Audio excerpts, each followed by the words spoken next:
بسم اللہ الرحمن الرحیم۔ غزوہ حنین۔ فتح مکہ سے اسلام کا حق ہونا پورے عرب پر ظاہر ہو گیا۔ یوں کئی قبائل اسلام قبول کرنے لگے، مگر اس خبر کے بعد قبیلہ ہوازن کے لوگ دیگر چند چھوٹے قبائل کے ساتھ مل کر مسلمانوں پر حملے کی نیت سے نکل پڑے۔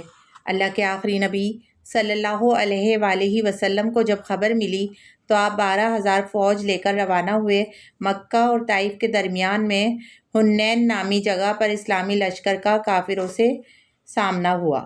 شروع میں مسلمانوں نے خوب ہاتھ دکھائے اور ایسا حملہ کیا کہ کافروں کی فوج میدان چھوڑ کر بھاگنے لگی، مگر ان کی وہ فوج جو گھات لگائے ہوئے تھی، اس نے جب حملہ کیا تو اسلامی لشکر میں افراتفری مچ گئی۔ بالآخر مسلمان غالب ہوئے۔ اس غزوے میں ہزاروں قیدی اور ڈھیروں ڈھیر مال غنیمت مسلمانوں کے ہاتھ آیا۔ اس کے بعد اللہ کے آخری نبی صلی اللہ علیہ وآلہ وسلم طائف کی طرف روانہ ہوئے۔ طائف کے قلعے کا محاصرہ کیا۔ محاصرہ 2 ہفتے سے زائد جاری رہا، مگر خاطر خواہ فائدہ نہ ہوا تو آپ نے محاصرہ ختم کرنے کا حکم دیا اور دعا فرمائی کہ اے اللہ، تو ثقیف یعنی طائف والوں کو ہدایت عطا فرما۔ دعائے نبی کی برکت سے 9 ہجری میں طائف کے لوگ مسلمان ہو گئے اور ان کی درخواست پر تمام قیدیوں کو چھوڑ دیا گیا۔ طائف سے واپسی پر غزوہ حنین کے مال غنیمت کو آپ نے مسلمانوں میں تقسیم فرمایا۔ آپ نے 2 ہفتوں سے زائد مکہ شریف میں قیام فرمایا اور اس کے بعد واپس مدینہ شریف تشریف لے گئے۔ اس کے بعد غزوہ تبوک کے بارے میں سنیں کہ ہجرت کے 9ویں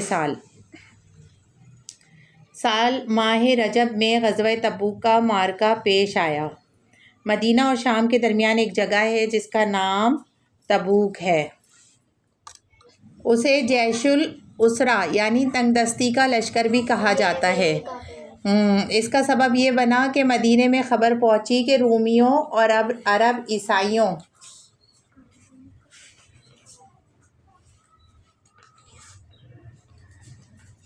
نے مدینے پر حملہ کرنے کے لیے ایک بڑی فوج تیار کر لی ہے۔ اس کا مقابلہ کرنے کے لیے اللہ کے آخری نبی صلی اللہ علیہ وآلہ وسلم نے فوج کی تیاری کا حکم فرمایا۔ اس وقت پورے حجاز میں شدید قحط تھا، سخت گرمی تھی اور گھر سے نکلنا بہت مشکل تھا۔ یہ وہی غزوہ ہے جس میں حضرت ابوبکر نے گھر کا پورا سامان اور حضرت عمر رضی اللہ تعالیٰ عنہما نے گھر کا آدھا سامان لشکر کی تیاری کے لیے پیش کیا، جبکہ حضرت عثمان غنی رضی اللہ تعالیٰ عنہ اور حضرت عبدالرحمن بن عوف رضی اللہ تعالیٰ عنہ نے خصوصی تعاون فرمایا۔ آپ 30,000 کا لشکر لے کر تبوک روانہ ہوئے۔ تبوک پہنچ کر لشکر کو پڑاؤ کا حکم دیا۔ دور تک رومی لشکر کا کوئی پتہ نہیں تھا۔ پھر معلوم ہوا کہ جاسوسوں نے قیصر کو جب لشکر اسلام کی شان و شوکت اور تعداد کا بتایا تو ہیبت اور رعب کی وجہ سے وہ لوگ جنگ سے ہمت ہار گئے اور اپنے گھروں سے باہر نہ نکل سکے۔ اللہ کے آخری نبی صلی اللہ علیہ وآلہ وسلم 20 دن تک تبوک میں قیام فرمایا اور پھر مدینہ شریف واپس تشریف لے گئے۔ تبوک اور قریب کے کچھ علاقے اسلامی سلطنت میں داخل ہو گئے۔ پھر اس کے بعد صدیق اکبر بطور امیر حج۔ غزوہ تبوک سے واپسی کے بعد اللہ کے آخری نبی صلی اللہ علیہ وآلہ وسلم نے ہجرت کے 9ویں سال ذوالقعدہ کے مہینے میں 300 مسلمانوں کا ایک قافلہ حج کے لیے مکہ مکرمہ روانہ فرمایا۔ حضرت ابوبکر صدیق رضی اللہ تعالیٰ عنہ کو امیر حج، حضرت علی المرتضیٰ رضی اللہ تعالیٰ عنہ کو نقیب اسلام اور حضرت سعد بن ابی وقاص اور حضرت جابر بن عبداللہ اور حضرت ابو ہریرہ رضی اللہ تعالیٰ عنہم کو معلم مقرر فرمایا۔ آپ نے اپنی طرف سے قربانی کے لیے 20 اونٹ بھی بھیجے۔ حضرت ابوبکر صدیق رضی اللہ تعالیٰ عنہ نے حرم کعبہ اور عرفات و منی میں خطبہ پڑھا۔ حضرت علی رضی اللہ تعالیٰ عنہ کھڑے ہوئے اور سورہ برات کی 40 آیتیں پڑھ کر سنائیں اور اعلان کر دیا کہ اب کوئی مشرک خانہ کعبہ میں داخل نہ ہو سکے گا اور نہ کوئی ننگا ہو کر طواف کر سکے گا۔ 4 مہینے کے بعد کفار و مشرکین کے لیے امان ختم کر دی جائے گی۔ اور حضرت ابو ہریرہ اور دوسرے صحابہ کرام علیہم الرضوان نے اس قدر زور زور سے اعلان کیا کہ ان کا گلا بیٹھ گیا۔ ان اعلانات کے بعد لوگ فوج در فوج آ کر مسلمان ہونے لگے۔ وفود کا سال 9 ہجری کو کہا جاتا ہے اور وفود عربی زبان میں وفد کی جمع ہے اور وفد 1 سے زائد افراد کے گروہ کو کہتے ہیں۔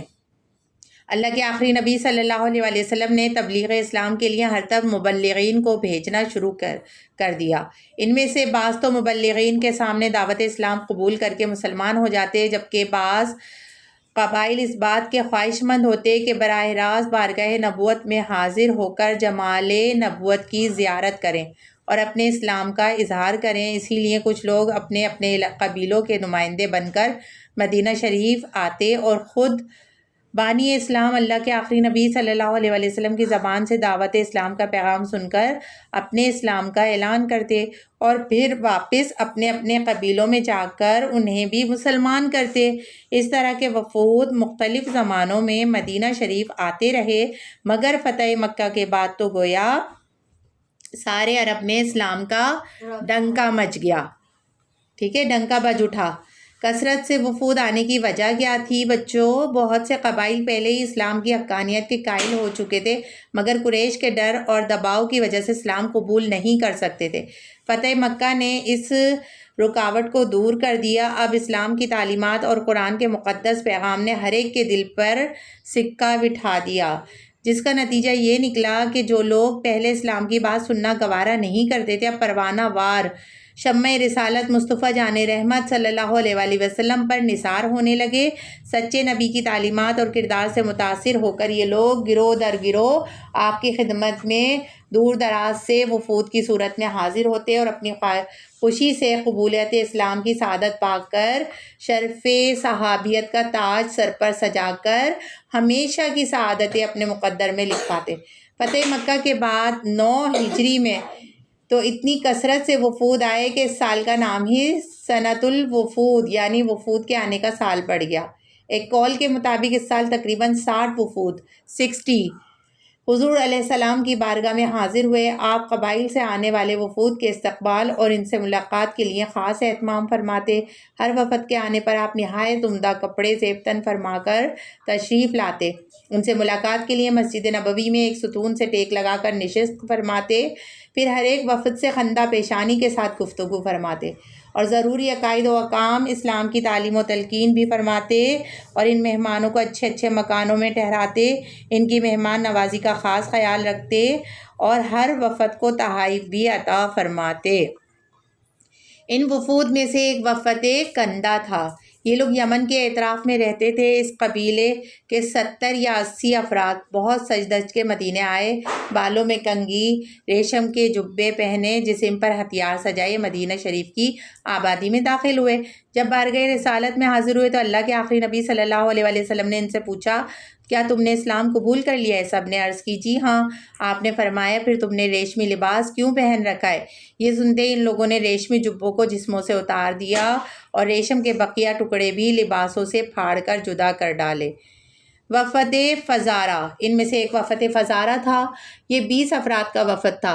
یہ حاضر خدمت ہوئے اور اپنے اسلام کا اعلان کیا اور بتایا کہ یا رسول اللہ صلی اللہ علیہ وآلہ وسلم، ہمارے علاقے میں سخت قحط ہے، اب فقر و فاقہ ہمارے لیے ناقابل برداشت ہے، آپ کرم فرمائیں، بارش کی دعا فرمائیں۔ اللہ کے آخری نبی صلی اللہ علیہ وآلہ وسلم نے جمعے کے دن منبر پر دعا فرما دی، فوراً بارش برسنے لگی اور 1 ہفتے تک جاری رہی۔